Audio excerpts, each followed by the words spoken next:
Dah lama kita tak dengar tentang pembaharuan dekat siri A daripada Samsung kan. Yang last kita dengar ialah Samsung A55. Tapi tahun ni kita ada yang baru iaitu Samsung Galaxy A56. Dia tambah satu nombor kat sini. Jadi kali ni saya nak review lah tentang Samsung Galaxy A56 5G sebab dia bukan sebuah mid-range dan kebanyakan orang yang beli Samsung A series ni ialah orang yang beli dengan telco. Sebab apa? Sebab rasanya telco lebih berbaloi. Jadi jom kita review. Jadi untuk anda yang berminat untuk dapatkan A56 ni 5G, okey, anda boleh beli dengan harga sekitar RM2,000. Tapi ramai yang kata RM2,000 itu macam agak besar lah kan, satu amount yang perlu dikeluarkan untuk A series. Jadi timbullah pelbagai jenis telco yang tawarkan sebuah smartphone daripada Samsung ni yang nampak premium kat sini. Tapi sebelum kita bincang tentang telco tu, kita tengok dulu dia punya spesifikasi semua benda kan. Tapi pertama sekali saya nak sentuh ialah bab skrin dia. Kalau nak banding dengan A55 yang dulu, skrin yang ini dia akan lebih besar sedikit. Sebesar 0.1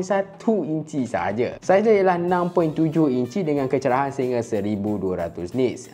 Dia lebih cerah berbanding A55 lah. Ketahanan skrin dia juga bagus iaitu Corning Gorilla Victus Plus kat sini. Dan saya boleh katakan dia punya skrin ni, okay, dia ada dot display kat sini, nampak memang luas. Bingkai dia mungkin nampak tebal sikit je, tapi bagi saya dia nampak moden kat sini. Dan design dia pun agak berubah dekat sini lah. Banyak benda baru yang ada dekat sini walaupun nampak dekat ni macam sama kan, macam sama. Jadi first kali yang saya nampak ialah dekat bahagian frame dia. Frame dia kali ni lebih detail dekat sini. Sebab dekat bahagian frame dia ni, dia ada macam bentuk aluminium dengan sedikit gerigi-gerigi tu kan. Finishing yang nampak best lah kat sini. Dia tak ada dah nampak solid, nampak macam satu finishing yang flat kan. Tak best yang tu. Yang ini nampak lebih premium. Dia punya kekemasan tu bagus. Kemudian dekat bahagian button ni juga, bahagian button ni kalau nak tengok betul-betul kan, kita ada lekuk sikit lah kat sini dengan body frame dia agak lekuk, dia naik ke atas sedikit. Bagi saya memang satu benda yang bagus lah sebab anda lebih mudah untuk mencari button yang ada dekat bahagian side dia. Yang lain tak ada banyak perubahan sangat. Okey, port dia, stereo speaker memang bagus. Okey, kemudian ada bahagian kamera. Kalau sebelum ni bahagian kamera dia tak ada frame yang ini tau. Sekarang dia dah ada frame. Kalau sebelum ni dia bulat. Ini dia ada frame dia. Okey, nampaklah kemas sikit. Tapi tak tahulah kat anda suka ke tak dengan design yang macam ni kan? Tinggalkan pendapat kat bahagian bawah. Dia ada 4 jenis warna dia jual dan warna dia semua warna lembut-lembut. Contoh warna olive, okey, warna macam hijau tu. Kemudian kita ada warna pink. Kita ada warna graphite kalau anda suka dengan warna gelap, ataupun kalau anda tak suka warna gelap tapi nak cerah-cerah sikit, inilah dia warna light grey. Jadi kita pergi bab prestasi kat sini. Dia dijual dengan 2 jenis varian. Varian yang berubah ialah dari segi RAM dia, antara 8GB RAM ataupun 12GB RAM kat sini. Bila anda on je phone ni kat sini, dia dah hadir dengan One UI 7.0 dengan Android 15 kat sini. Yes, yang paling latest untuk Samsung A56. Bila anda on je phone ni, anda akan dapat siap-siap Android 15 dan juga One UI 7.0. Itu ialah update latest lah buat masa sekarang. Dan bagi saya anda tak perlu risau juga sebab dia punya Android update ni dia akan bertahan berkekalan lama tau. Tak silap saya lah, ada lebih kurang 5 ke 6 kali Android update kat sini. Kalau anda nak pakai mungkin dalam 3 ke 4 tahun long term use, terutama untuk anda yang bagi nak kat orang tua ke apa kan. Yes, phone ni memang sangat-sangat berbaloi lah. Dan kita nak bercerita tentang prestasi dia juga kan, mid range. Prestasi dia kenalah padu kat sini. Dia gunakan chipset Exynos 1580 dengan 4nm kat sini. Boleh katakan satu teknologi yang latest jugalah. Walaupun sebenarnya saya tak suka dengan numbering Exynos 1580. Dia macam keliru kan. 1580 ni power ke tak sebenarnya kan? Sebenarnya kalau nak dibandingkan benchmark dia boleh overtake dengan Snapdragon 7S Gen 3. Yes, memang powerful pun. Namun dekat sini satu masalah dia ialah dia agak cepat panas. Cepat panas dia bila? Cepat panas dia bila anda main game.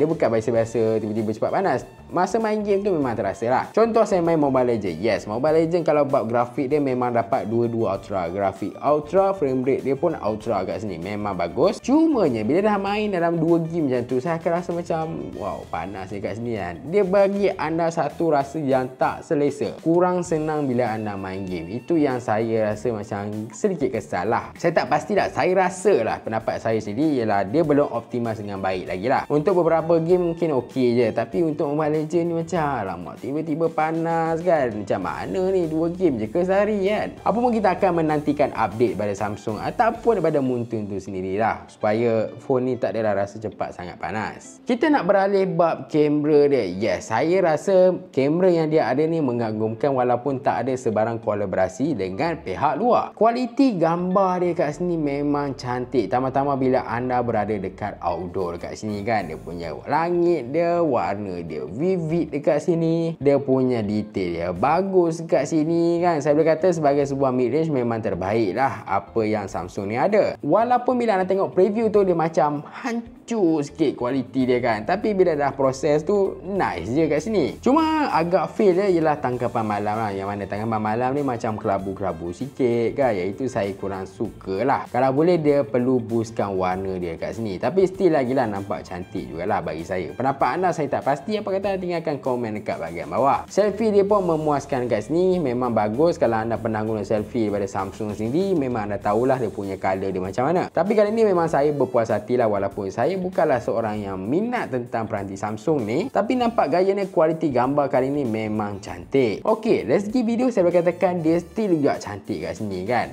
Bila tambah-tambah anda rakam dekat pencahayaan yang sangat baik. Nak tengok contoh dia macam mana? Warna kulit saya jadi macam mana?